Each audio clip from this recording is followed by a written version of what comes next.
Hello, this is 6 Minute English from BBC Learning English. I'm Neil. And I'm Sam. It's hard to feel positive when you hear about climate change, don't you think, Neil? Yes, according to the UN COP26 conference, we are heading for a catastrophic global temperature rise of 3 degrees by the end of this century. Fires are blazing from the Amazon to the Arctic, and even if we stopped burning all fossil fuels tomorrow, it could take decades to feel the effects. It's all very depressing. I agree, but there is hope that catastrophes can be avoided thanks to some amazing ideas by some very imaginative scientists in this program. I will be discussing your engineering the lamp for a collection of new scientific plans to remove carbon from the atmosphere, atmospheres and stop global warming. Also called climate repair, geoengineering is still in the experimental stage. Some technologies are controversial because they interfere with natural climate systems, and others may not even be possible. One ingenious idea to cool the planets involves spraying diamond dust in the sky to deflect the sun's rays. Amazing. But before we find out more, I have a question for you, Sam. Spraying diamond dust in the sky sounds futuristic, but in the 1960s, there was a band who wrote a song called Lucy in the Sky with Diamonds. But which band was it? A. The Rolling Stones, B. The Beach Boys, or C. The Beatles? I think most people would say that the answer is C, the Beatles. We will find out the answer later in the program. Now, throwing diamonds in the sky might sound crazy, but it's far from the wildest idea scientists have thought up to decarbonize the planet. Oceans hold 16 times more carbon than the Earth's atmosphere yes, and could hold even more with the fish and plankton living there had more available nutrients food that animals and plants need to grow. But how to provide these nu- nutrients? Believe it or not, one answer involves, you guessed it, wild poop. Data can share the Centers for Climate Repair at Cambridge University. He explained how his usual idea would work to BBC Web Survey program Discover. Imagine now a pot of jewels all coming up and pooling in the same area of the ocean.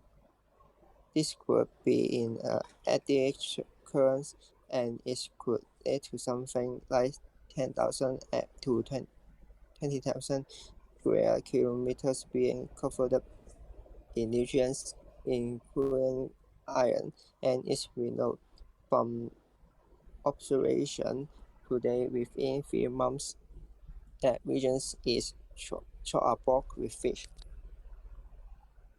Whales live in groups called pods. They swim up to the ocean surface to pool, and this pool can be separated in an eddy, a large current of water moving in a circle motion, like a giant whirlpool. As the result, areas of the ocean are covered in nutrients and become chock-a-block with fish and inform, informal ways to say full of fish. Another original idea being explored is rock weathering.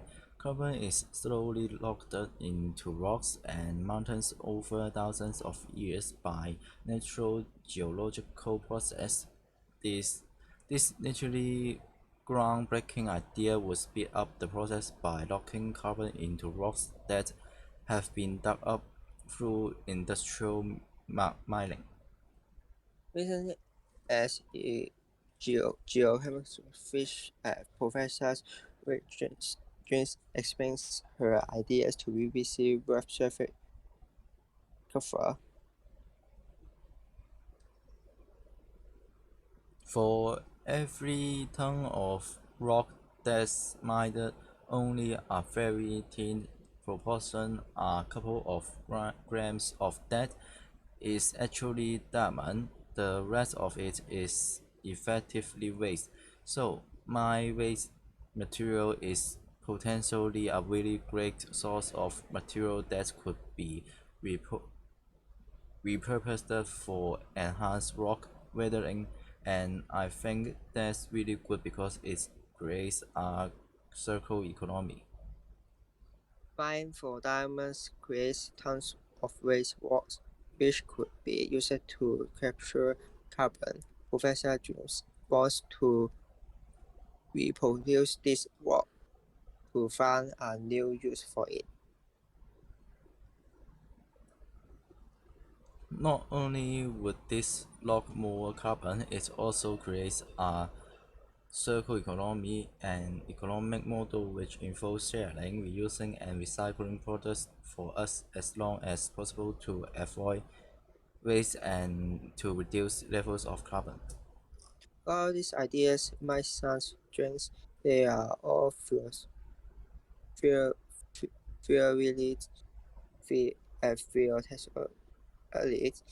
positive, and looking to science for positive solutions reminds some people of the earliest ecologies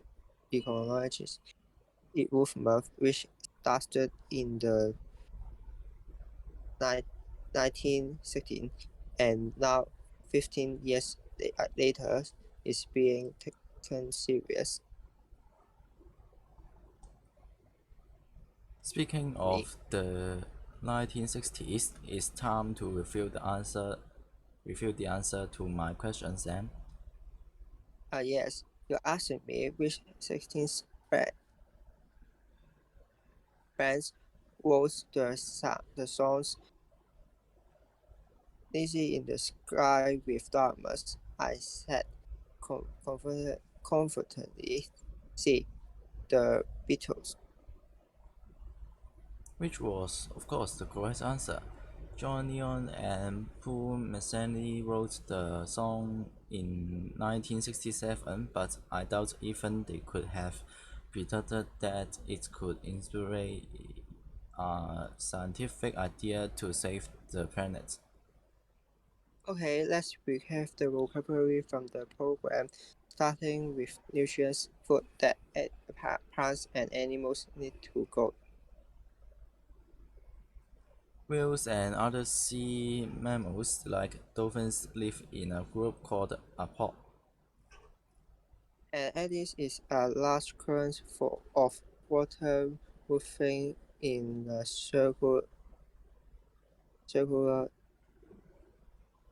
motion. Chock a block is an informal way to say full of something. If you repurpose some things, you find a new use for it, a use other than what was originally intended. And finally, the planet's future might depend on the circular economy and economic system which values sharing, reusing, and cycling over consumption and waste. This incredible scientific innovations might mean that time is not yet up for planet Earth, but the time is up for this program. Join us again soon for more trending topics and related vocabulary here at 6 Minute English. Goodbye for now. Bye.